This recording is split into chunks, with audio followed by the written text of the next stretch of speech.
Right now, as a movement, I feel like a lot of activists are very focused on just the police and just the foot soldiers. Now, these are working class guys. Who are they taking orders from? What's the agenda of the orders? You know what I mean? That's what we need to be focused on. Because people can use these slogans like, oh, in order to get people to not criticize the war, we're going to tell them you got to support the troops. You know, if you don't support the troops, then you're against the war. It's not a question that we don't support the troops, but supporting the troops is a useless slogan that doesn't mean anything. The real question is, do we support the policy that these troops are being forced to carry out in another country? Is that policy beneficial to us? Is that going to help American citizens get a job?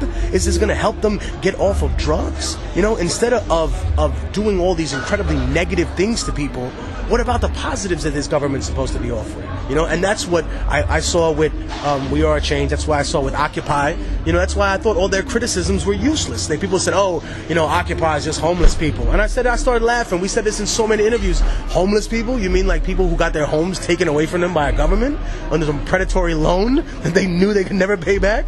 Or drug addicts? Or just drug addicts down there? Oh, you mean people who have been thrown into prison for football numbers just because they're addicted to something? Their only crime is they're poor. You know what? That's their crime. Because when you're poor, you're a drunk, but when you're rich, you're an alcoholic, and you can just pretend that, you know, oh, I need treatment.